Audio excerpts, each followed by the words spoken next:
We're starting another winter camping trip. We're about to enter Crown Land. We're going down that trail right behind us. Doesn't really look like much of a trail. We've had some snow overnight. We're going to be going about 15 kilometers down a logging road into Crown Land and camping on a lake for a few nights.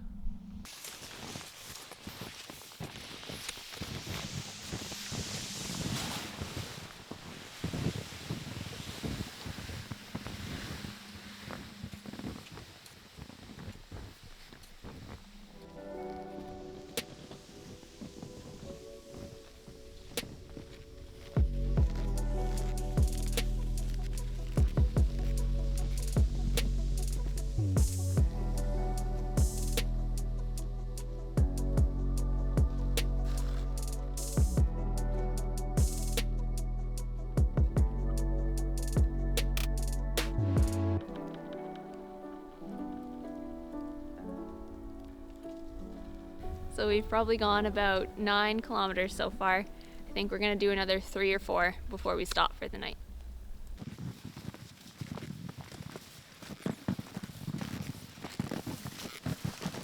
We just got off the main road. From here, all downhill to the lake. We're both exhausted. Very tired. 12 kilometers on the main road.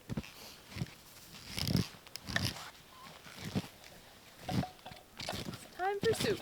Can I have some soup? Thank you. What kind is it? Squash. It's warm. Yeah.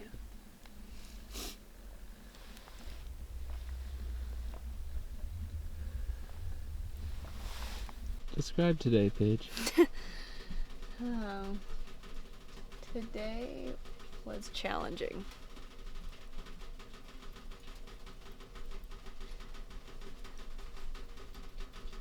We made it. But barely. We're both very tired. It took us longer than expected. I think we ate at 11 p.m. 11 by the time we got everything set up. We're delirious. Mm-hmm. Time for bed. Mm-hmm. Good night.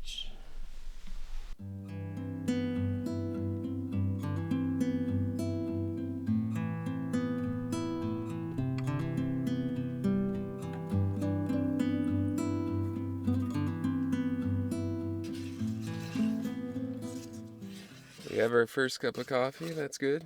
Now we're just waiting on steel cut oats. We're on our second cup of coffee. Second cup. I'm not finished my second cup.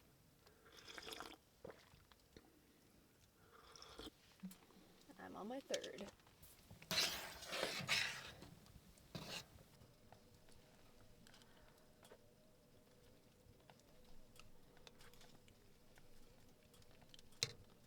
So for breakfast, we made a big pot of steel-cut oats, apple and cinnamon. Our apples, we dehydrated them at home. It's kind of how we like to do our fruits and veggies on these winter camping trips because otherwise they would freeze if you brought them fresh. Okay, so we're about to go fishing. Got my rods rigged up over here and a tip up. Let's go see if we're lucky.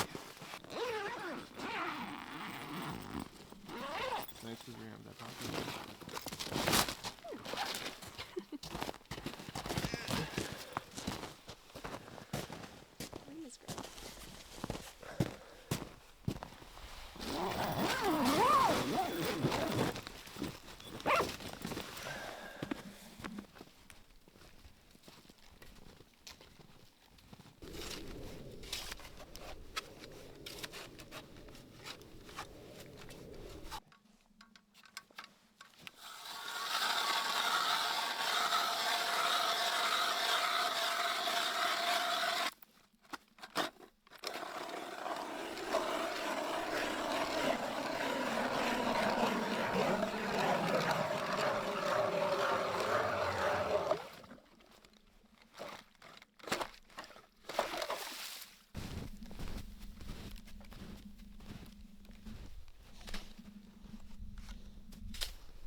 Alec got me all set up with a little minnow tail. I'm gonna drop it down the hole.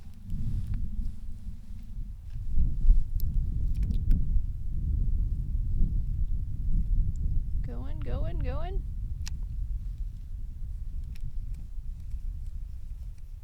There we go.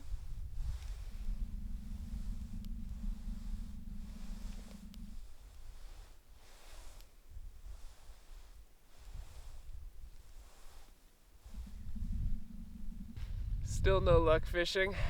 Got the jaw jacker set up here. Still haven't caught anything with it. The idea seems good though. Got a hairpin trigger that you can adjust, and then when the fish bites, it sets the hook for you. Mind you, it hasn't worked for me yet, but yeah, I'm waiting for it to.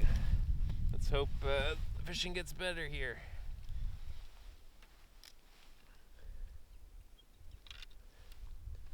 Yeah, there we go.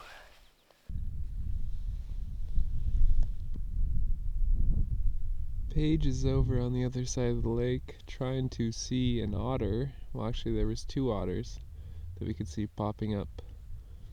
She's very hard to see. You probably won't be able to see her, but she's out there. Just being patient and waiting. She might be getting photos of the tracks now.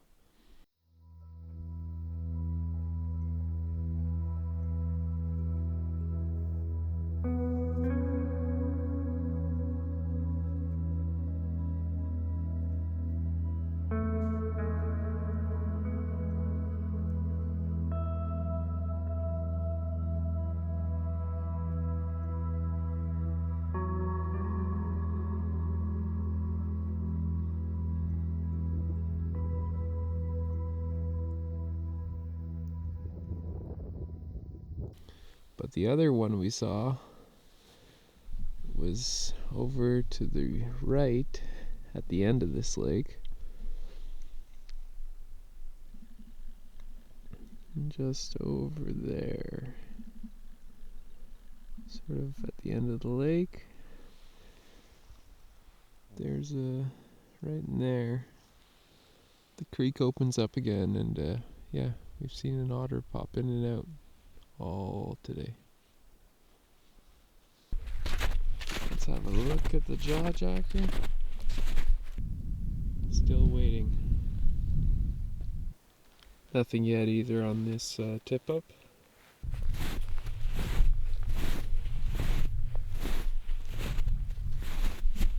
No bites? No, no bite. Fishing just before dark.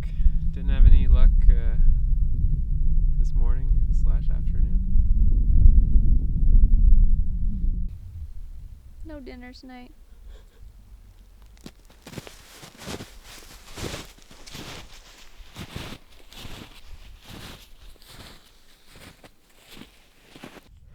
So I was coming down to take down the tip up, and I noticed the flag was up, and I just was feeling it, and I had a little pull.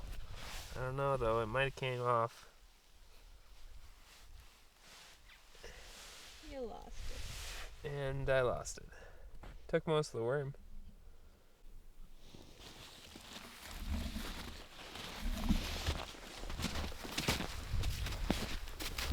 No luck fishing for tonight, but we'll try again in the morning. Time to get in the hot tent for warmth. Feeling a little chilly.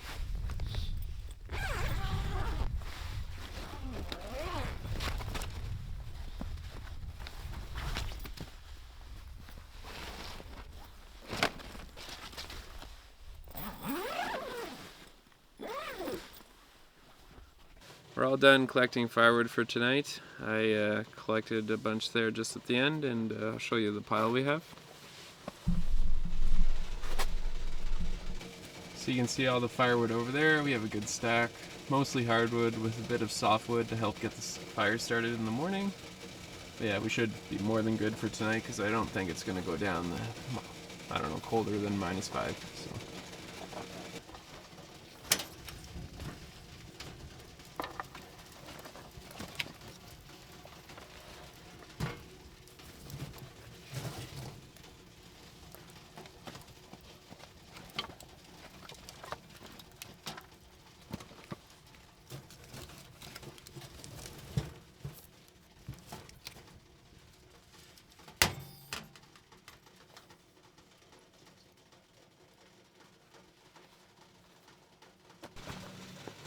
So I'm doing some homework for this course I'm doing called Nature's Forgotten Language. And this week is all about patterns in mammals, so their skulls and their tracks. And one of my questions is, give 3 examples of how skulls can tell you about life strategy. So then it breaks down into basically what skull patterns exist for each mammal group. And your groups are carnivores, herbivores, or omnivores.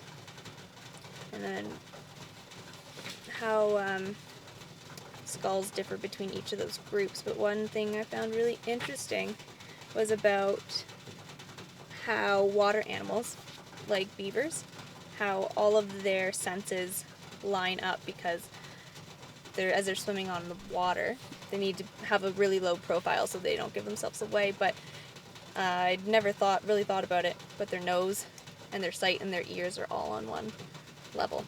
So that they just have to show that little bit of their head, but then they can take in all of their senses. Makes sense. I never thought of that. Yeah. Cool.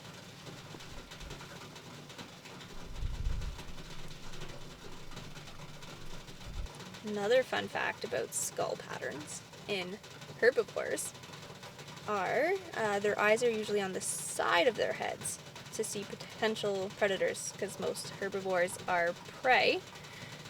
So their eyes are facing to the side so they can see anything coming at them, as compared to carnivores who usually have binocular vision and their eyes are facing straight forward.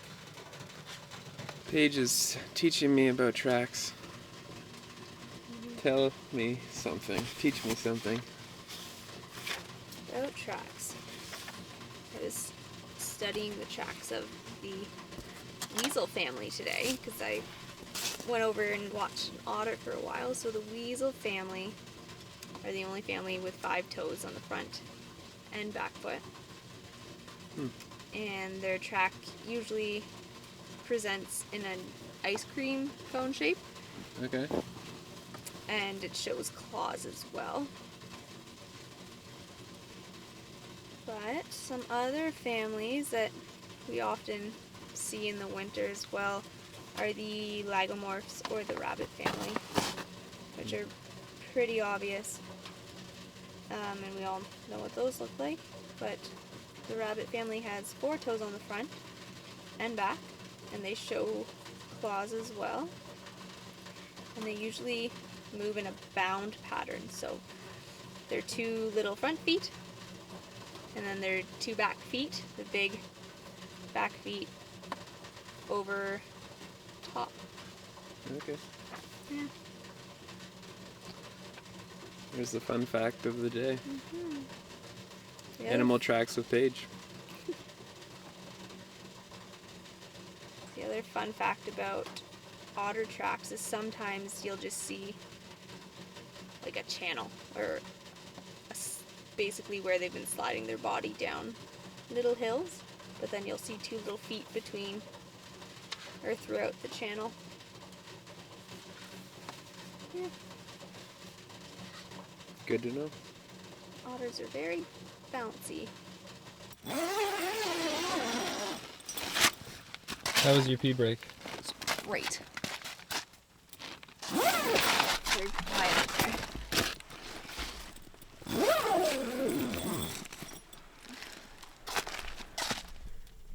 Here's your headlamp. Thank you. Oi. Put some White Owl whiskey. Oh, let's have some. Never had white whiskey before. Less is more. White Owl, the original white whiskey, has no color, but all the flavor and body you demand in a premium whiskey. Clearly a whiskey like no other. Doesn't smell like whiskey.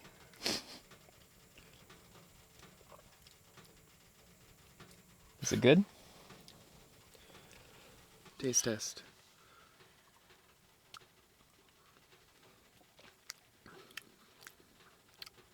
It's okay. Not my favorite. It's not the best. Stick with Centennial. White Owl. Came with Centennial whiskey. Alright, on the menu is a Moroccan-styled couscous. Melt some butter.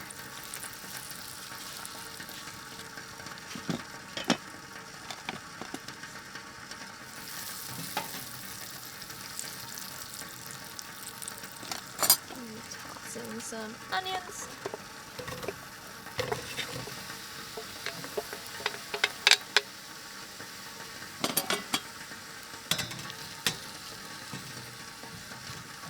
And let those saute for a little bit. And next we're gonna add our veggies, so some carrot and squash and chickpeas as well. So we froze these ones before and then kept them frozen. That's another good way to do your veggies.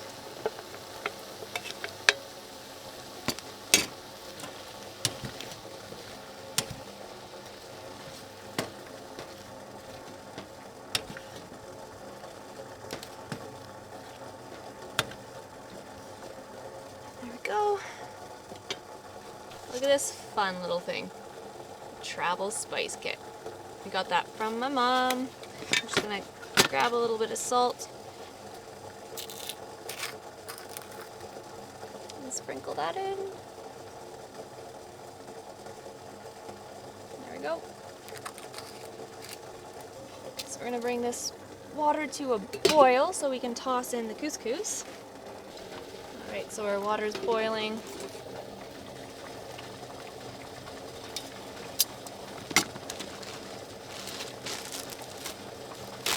Dump in our couscous with raisins and a blend of spices. Try not to spill it all over your stove. That's gonna smell really great. And then couscous is super easy. You just remove it from the heat and let it sit for 5 minutes with the lid on. And I'm gonna clean up that mess. We cleaned that mess up and it got a little smoky for a bit.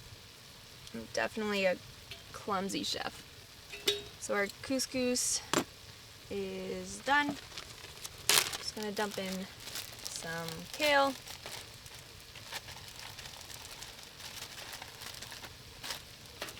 Get in there, kale. There we go. And mix that up.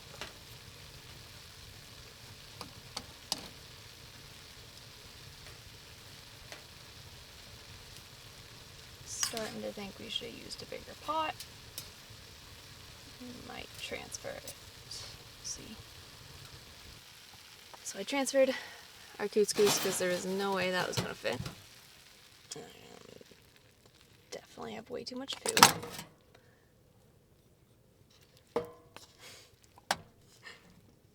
Dump in all the veggies. I'm gonna have leftovers for lunch tomorrow.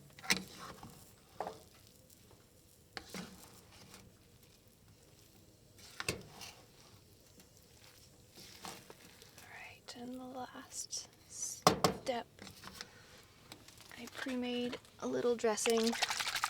Just oil and honey and vinegar. Pour that in and mix it up.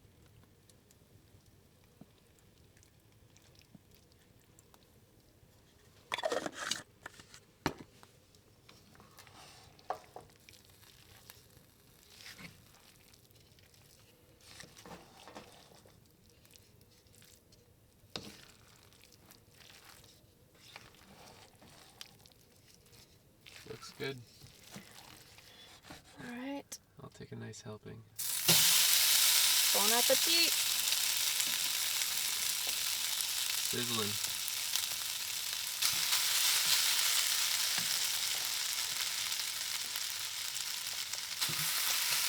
Too bad we didn't have any fish to go with this. Looks good, doesn't it?